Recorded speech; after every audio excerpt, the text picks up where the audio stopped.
What happened 250 years ago was a spark that ignited the world when the founders articulated the principles of democracy and proceeded to fight for and win them. It inspired democratic conversations around the globe. Now, almost all of us can remember those inalienable rights identified at the start of that Declaration of Independence, right? Life, liberty, the pursuit of happiness. If you remember your civics class, that next sentence was arguably the more important one, because that's when they go on to say that governments exist to secure those rights and that governments derive their power from the consent of the governed. Right? In 1776, that was the proverbial shot heard around the world, right? And their audacious act of democratic imagination also inspired a particular form of civic pride and identity in this country. This is a country united around common principles, not a common ruler, a common history, a common faith, a common creed. In a way, what binds us is this very idea that this nation can be, hopes to be, an inspiration to future generations and a beacon to the world. What we sometimes forget, though, is that this system was never meant to be static. The founders didn't hand us a finished product. They handed us an ongoing project that requires engagement and creativity from one generation to the next. So our responsibility is to carry that democratic imagination forward to make sure that this democratic republic doesn't become static, right? Or stuck, or rigid, or even cynical. So why am I standing here today? I'm at the Pew Research Center, and we care deeply about understanding where Americans are and how they're thinking. And to do that, we ask people a lot of questions. And we don't take that process lightly. We believe that when we ask people to offer us their views and values and opinions and concerns, we're asking you to give us something precious, something private, right? And so our obligation is to listen with respect and to report out on what we hear with care and with clarity. And so what brings me here to share is that what we're hearing from Americans recently is pretty dark, right? It's a public that feels scared and stuck and divided. But when we listen even more closely, we hear a determination and a readiness for innovation in the voice of Americans that echoes that spirit of the founders, right? And I think offers a path forward. So let me start with the dark part, right? Where are we today? What is this public mood? And bring a little bit of data behind it. Americans are feeling sort of stuck in a doom loop of sorts, and it's made up of three key components, three trends. And the first, I almost don't need to say out loud, is partisan polarization, right? We no longer just disagree over issues and which candidates can best lean us forward. We've grown to, at a civic level, mistrust and even use dehumanizing language about each other. And America really stands apart globally for this level of polarization. We surveyed around the world during and after the pandemic, just to use one recent example we remember. And throughout, the American public was the most or among the most divided, whether it was the outbreak, vaccination, government responses, civil society. And after the worst of the pandemic was over, 81% of Americans said that that collective experience just drove us further apart. That's more than in any other country that we surveyed. The second trend in this is we become more disconnected from each other. Basic trust in our neighbors has fallen over 40 years. And Americans have come to doubt the very wisdom of the crowds, right? The collective wisdom that really is the foundation of democracy.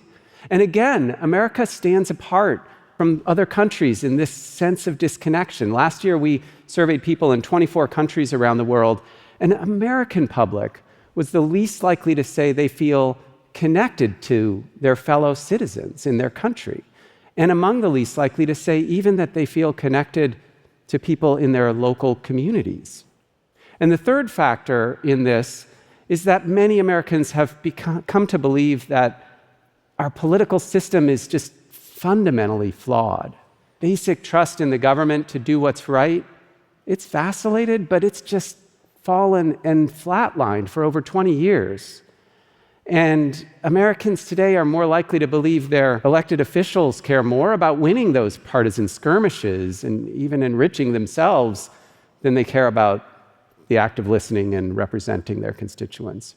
And these three factors, partisan polarization and civic disconnection and cynicism about the political system, they all sort of feed off of each other. They each reinforce the other, and they're accelerated by a fragmented media ecosystem, by an algorithmically driven digital ecosystem, to the point where what Americans are telling us, they just feel the country's, the centrifugal forces, right? That we're just getting pulled farther and farther apart. The common bonds feel strained. As we came into this semi-quincentennial year, 59% of Americans versus 40% told us that this country's best days are behind us, not in front of us, 59 to 40. I don't know. How would you answer that question?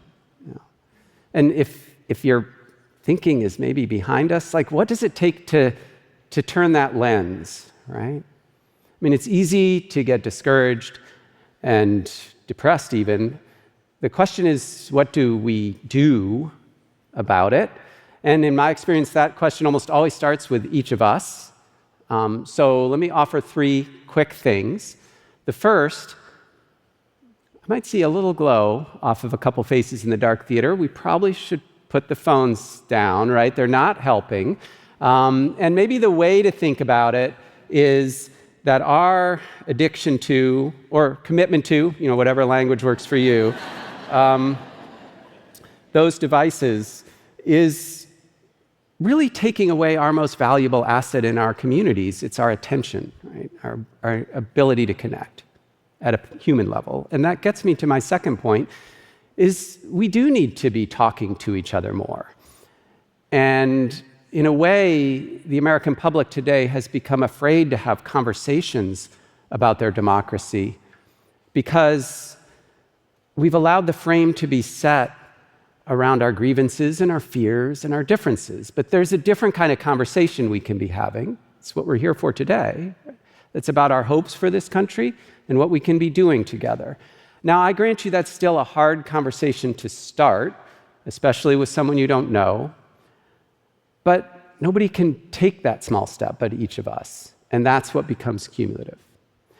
And then third, we have to remember that solutions are possible, right? That the Constitution of this nation, signed just a mile from here in 1787, gives us the right.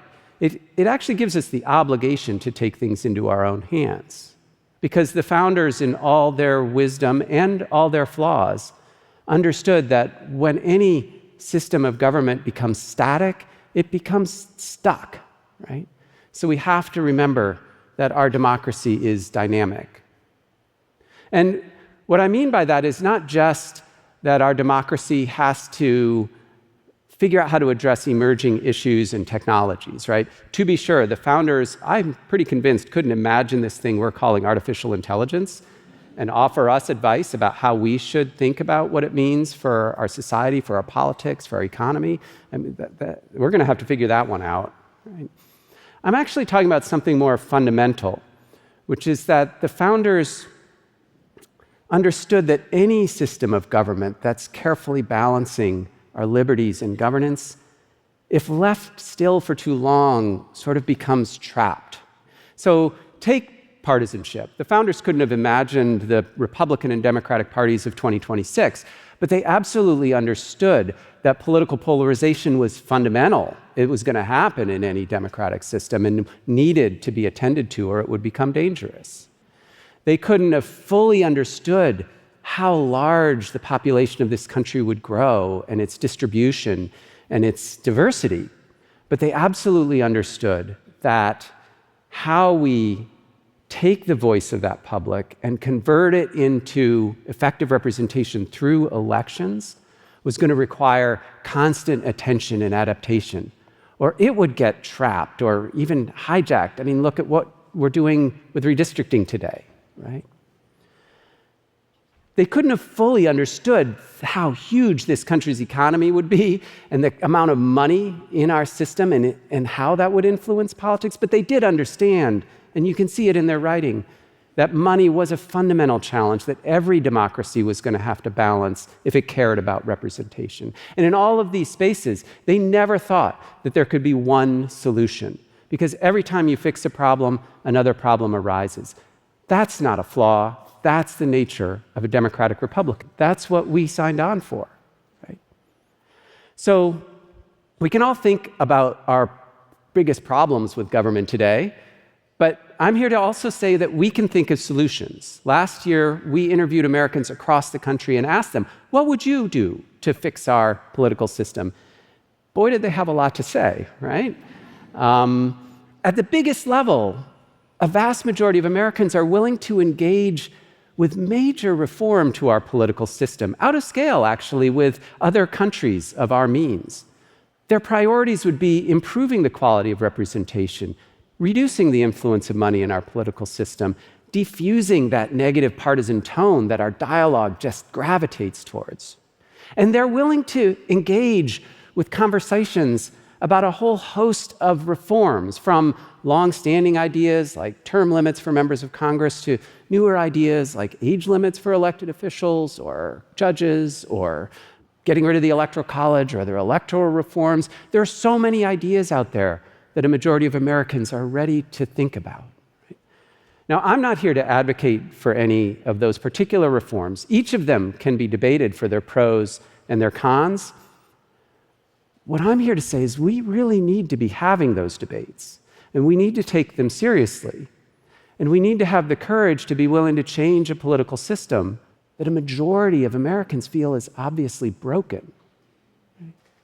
We sit here in 2026, and we haven't, our society, our public hasn't engaged in a conversation about constitutional amendment in 55 years since we lowered the voting age from 21 to 18. How many people here remember that conversation? Right? It was a while ago.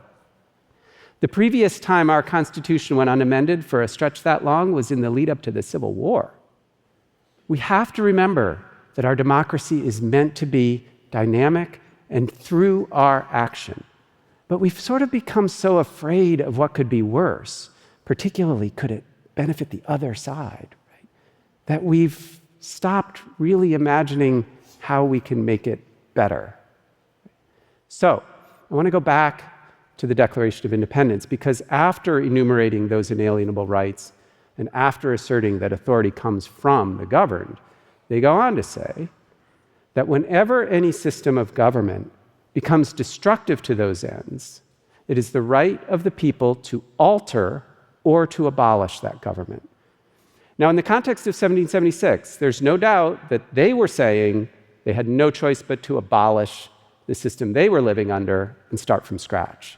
But it was their hope that future generations could alter and iterate on the framework they built. Those solutions are not just going to drop down magically on us. It's going to take hard work. But if this country is going to stay whole, is going to thrive, is going to be an inspiration for future generations, we have to be willing to commit to make those same brave leaps of democratic imagination. Thank you.